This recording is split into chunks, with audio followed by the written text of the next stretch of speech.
I'm sure you recognize the house behind me. I'm at 1026 North Beckley. I'm about 2.4 miles from the school book depository. Lee Harvey Oswald was a roomer in this house. This was his last residence, his last address, before he got arrested for the assassination of President Kennedy and the murder of Officer Tippit. Oswald worked in the school book depository. I could walk there from here. It's a little over 2 miles away, and the bus stop is right there at the next house, where he would grab the bus every morning and go to work during the week. And on the weekends, he'd go out to Irving, getting a ride from the school book depository from Buell Fraser. Now, what I don't understand and I can't figure out is if Oswald was really planning on killing Kennedy, and if he had planned this for months, of course, buying this Mannlicher Carcano from Klein Sporting Goods in Chicago, he could walk to the assassination site at work from here.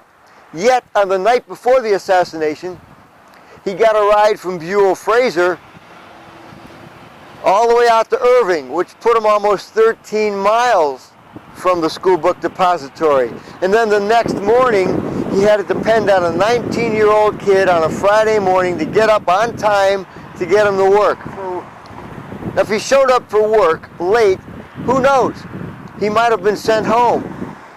So when he went over to Buell's house and finding this 19-year-old kid with a bad car, sleeping on his sister's couch, and it was depending upon him to get him to the scene of this assassination, it makes no sense that he would rely upon this 19-year-old kid. How did he know if he would be ready to go to work that morning? He might have missed his great appointment with destiny, and this would have been his only chance to kill Kennedy, if you believe what the Warren Report has printed and expected us to believe for the last 5 decades. It's all nonsense. So Oswald lived here for about 6 weeks before the assassination, and I want you to come inside with me and meet the lady that owns this house.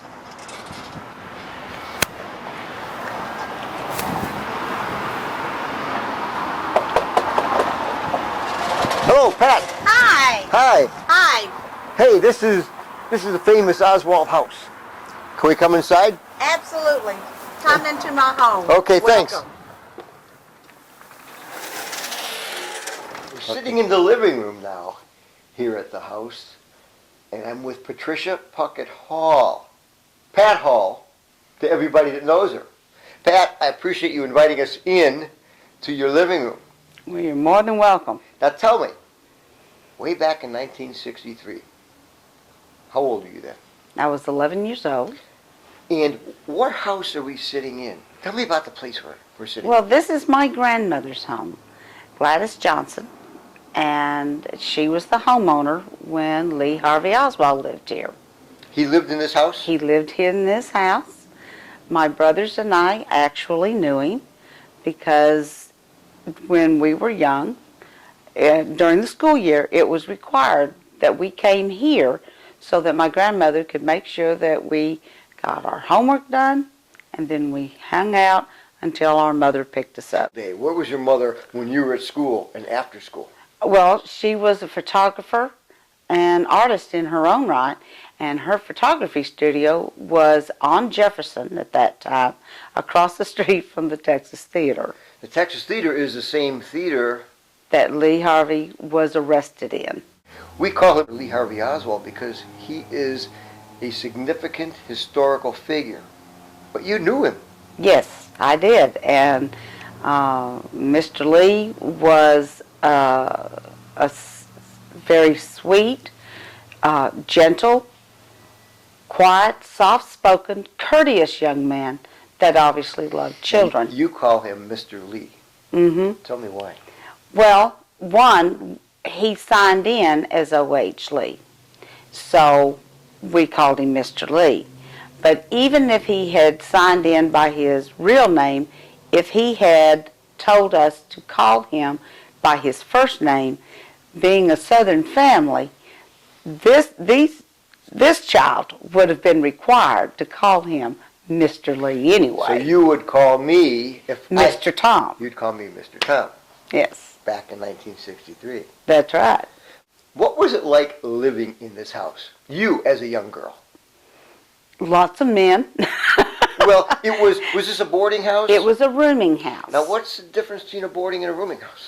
A boarding house would offer 1 or 2 meals a day. A rooming house, you simply get your room. So this was a rooming house, and there were rooms that were rented, but no kitchen privileges. No kitchen privileges. How big was this house? How big is it today? Well, in '63, my grandmother had 18 bedrooms to this house. And how many of them were filled? All of them. All 18? Mm-hmm. It was rare for there to be a single room empty for more than a week. No vacancies? Rarely. No room at the inn? That's right. Okay. So when Lee Harvey Oswald, or Mr. Lee, came here to rent a room, how many rooms were vacant? How many rooms were available? Only one. Just one? Only one. So he was lucky to get in. Pretty much, yeah. And it was the smallest room that was available. Where's that at? Where's the small room at? It's just behind us. Just behind us. In a little tiny room. Yes. It only measures almost, not even 6 feet across, 5 feet, just a few inches across. And it's nothing more than a closet, really. In today's world. Yeah. Yeah, today's world, it'd be a small walk-in closet. Mm-hmm. So tell me about this man, Mr. Lee. How did you know him? From a distance, did you ever talk to him? What was it like? Well, he and I did not have a whole lot of interaction because, one, I was not a tomboy. So I was not going to be going outside and playing tag and ball and different stuff with my brothers. And You had brothers? I did. My 2 brothers, Hal was 10 and Mike was 6. At the time. At that time. So you were 11, 2 brothers, 10 and 6. Right. And Were they here at the house too? Oh, yes, yes. We were all required to come here. And So after my school, parents were divorced at the time. After school, you didn't go home. You came right here We came here. until Mom came and picked you up. That's right. And that was really well into the evening. Because she's working, Sometimes. working 3 jobs. Mm-hmm. She worked 3 jobs. And so many times we would be here in the evenings also. In the evenings, was Mr. Lee ever here in the evenings? He was. He would read in his room or sleep. Sometimes he'd come out and watch a little TV. Where's the TV? The TV was Right just there. right over there. This was the normal setup for the house. In the Army, we would call this the day room. This is where you'd spend the day, and you'd talk to the other roomers here. And it was kind of like a meeting room for everybody, because everybody had their own personal rooms in the back. Exactly. Everybody was way in the back except for Lee, who was right behind the couch. Mm-hmm. That's right. So he was really more accessible by being right behind the couch. He was, and then there's a front bedroom that's just right across from us. So these 2 had the most accessible rooms to the front door.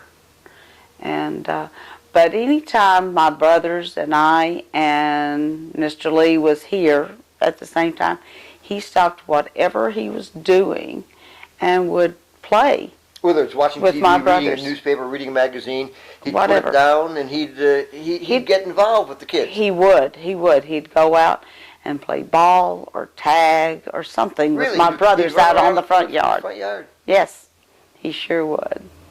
Yeah, and in fact, there is a day that Hal and Mike were out on the front yard and they were roughhousing. I was inside watching TV. And Mr. Lee was on the front porch just kind of watching. And typical roughhousing, one of them got hurt. I kind of figured since it was Mike and he was 6, he was the one that got hurt. But he also had short fuse. And so I'm sure he started the fight with my brother, Hal. And so they were out there fighting, and before I could get out the front door to stop the fight, Mr. Lee got up, and he went out, separated them, and put them on the front steps out there. And he sat in between them. Hal was on the left, and Mike was on the right. So the older brother's on the left, the younger brother's on the right. And where are you watching this from? I'm at the front screen door, Right at the and front I'm door. watching because that's how far I got when I saw that Mr. Lee was separating them and walking them to the front steps. Boys, I want to tell you something, and I want you to listen to me because it's really important. He said, you're brothers. You got to care for each other. You got to love each other. And never do anything that would harm another human being. And he made those statements about 2 weeks before the assassination. Now, the assassination was on November 22nd. It's a Friday. Mm-hmm. Where were you that day? Oh, we were in school. In school. So, the president's killed here in your hometown, and your school is just a couple blocks away. Mm-hmm. It was not too far away. When you got out of school, did school let out regular time that day? No, they dismissed early, but my brothers and I went home before school even let out. With my mother having her studio directly across the street from the Texas Theater, she actually witnessed them arresting Lee. And Did she recognize him as being Lee from the rooming house? she recognized him as being a roomer. She didn't put a name to him. Okay. Because generally when she would come in, it was, hi, kids, let's go home. Okay. And so... You knew him. Your mother didn't really know him. Exactly. She just recognized him. And once the police took him away from the theater, she got on the phone, called my grandmother, and said, Mom, one of your roomers has been arrested up here at the Texas Theater. She didn't know what for. No, she did not. Didn't have a real curious bone in her body. She did not step out of her studio. And my grandmother had to say something like, well, the police and the FBI are here, and they're in Mr. Lee's room. That room right behind us. Right behind us. Yeah. And so... So where are you at this time? When the police and the FBI are here, we are at school. you're still at school. We're still at school. Okay. And so my mother closes the studio because she's already upset about Kennedy. So with all this other going on, she definitely is upset. And so she comes to the school, picks my brothers and I up, and takes us home. So you go to your house a couple blocks away, Mm-hmm. and were you watching TV? Were you watching the events? No, she unplugged the TVs. Pull that plug out of the wall so that your kids couldn't go and turn it on. No, we could not. And we were told that the TVs were broke. And we just kind of looked at each other like, we just saw you unplug them. Yeah. And she just told us to go play. This is Friday afternoon. Friday afternoon, and we are not allowed to watch TV Friday or Saturday. Okay. Now, Saturday, we usually go back to Grandma's, don't we? Because we're over at Grandma's rooming house every day.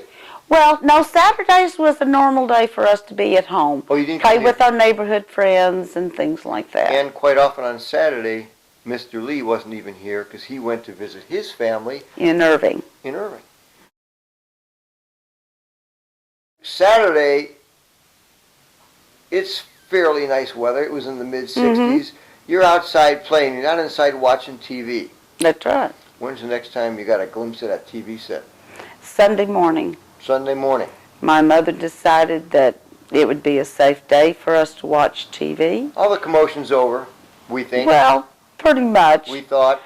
And she thought, a little church service, a little cartoon, then we could go outside and play. So at home, Mom turns the TV on. Right. And they break in with the He's news coming in to be and preceded by filming several of detectives. Homicide Captain Will Mr. Fritz Lee on your being extreme right.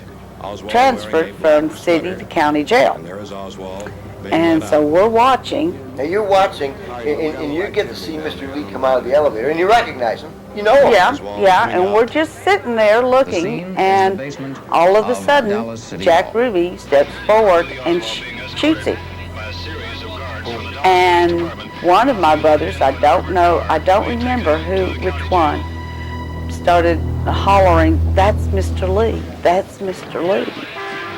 So my mother very quickly got up, turned off the TV again, and then she had to sit down and explain to us what had been going on over here and what he had been accused of, and our connection to history for all times. Now, you know what he's been accused of, and he's also been accused of shooting a policeman Mm-hmm. about a mile in that direction. Correct.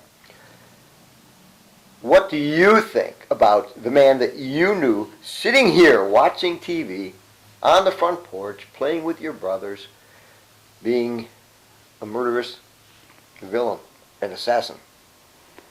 Well, the man that I grew up knowing would not have done what he did. I do know that Bill Frazier, a co-worker of his and a neighbor of Booth Payne in Irving, also testified that the children in the Payne neighborhood really liked Lee because he'd go out and play with them. Not a whole lot of adults go out and play with the kids after they have them. You know, when they're little bitty, yeah, mom and dad's right there. But in general, once the kids are playing with their own friends and all that, parents don't go out and play with the kids as often as they should have. Go out and play yourself. Go That's out right. and do something. But, Yeah. get out of the house, don't bother me. Yeah. But children like adults playing with Sure. them.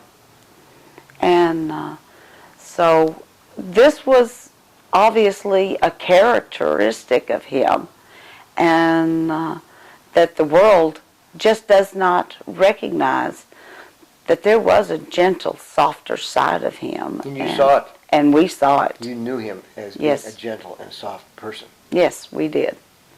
He never caused an argument in this house. He never... He never raised his voice. He never talked about political views. Never said that he disliked the Kennedys or anything. So there were absolutely no red flags. And he was here 6 weeks. 6 weeks. And you got to see him almost every day. Well, except for the weekends. You saw him every day during the week. That's right. And you feel that you got to understand the measure of his character because of your interaction with him and your brother's interaction with him. Yes. When you grow up in a house that has rumors in and out all the time, you learn to take people for who they show you they are. You don't get suspicious of people. If they show you they are a gentle person, that's who they are. If they show you that they are scared of society because they stay in their room and that kind of thing. Withdrawn, then that's who they are. You know, you don't suppose there's somebody else other than what they show you they are, especially as children. People in general, they feel that children have an innate feeling about who is a good person and who is not. Just like animals sometimes. They know who is dangerous and who is not. Judging character. Kids are good at judging persons. Yes, they are. And you saw Mr. Lee giving his time to the children. Yes. Another famous saying that I've heard is that a man never stands so tall as when he stoops to help a child.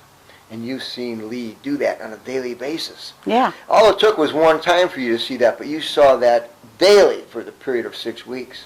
Mm-hmm. So, Pretty much, yeah. Because even remember my grandmother, if they were throwing the ball down the driveway, that would upset her. Because she was always afraid that one of my brothers would, being young, that they would throw the ball into a window or something. Or even chase it into the street. Yeah, that she wasn't so worried about. Oh, okay, sorry, Granny. I'm sorry. It was damaging the house. Okay. She preferred them playing in the front yard where they could easily be seen at all times. Will you show me that front porch and where you saw Lee, Mr. Lee talking to the young boys, your brothers? I sure will. Okay, Be glad let's go. to. I was standing right here, and I heard everything that Mr. Lee was saying. Hal and Mike and Mr. Lee were on the front porch.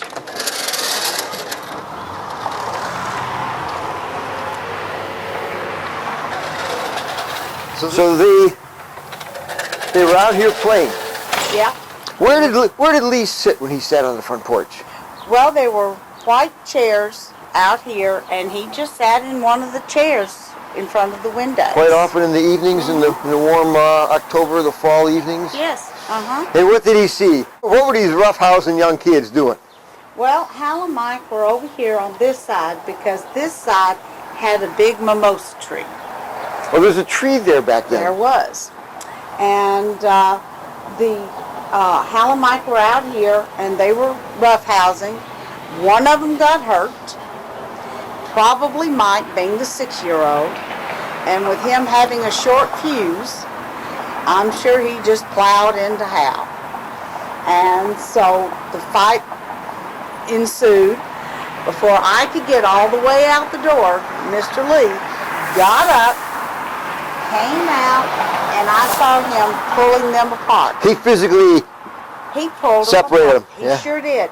And he gently put his hands on their backs and walked them up to these front steps. And Hal sat here, and Mike sat here, and Mr. Lee was in the center. So Mr. Lee sat right here. Yep. And Hal would have been on this side of him. And then what Mike happened? would have been on the other side. And he just kind of looked at them, and he said, "Boys, I want to tell you something. And I want you to listen to me because it's really important. You're brothers. You got to care for each other. You got to love each other. And never do anything that would harm another human being." Mr. Lee sat here. Hal would have been here. And Mike would have been on the other side of him. And he looked at them and he said, "Boys, I want to tell you something. And I want you to listen to me because it's really important. You're brothers.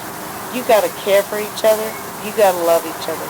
And never do anything that would harm another human being." And you were listening to that from that door. Yes, I was.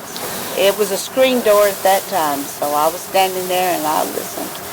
And that was about 2 weeks before the assassination. Pat, I appreciate you inviting us into your home. I appreciate you sharing all this with us. And I just think this is a significant story that the American people are going to get to know about you, this historic house, and the person we know is Lee Harvey Oswald. Thank you, dear. So much. Okay. I hope people will come and visit me. I do too. And we'll make sure that they do. 1026 North Beckley.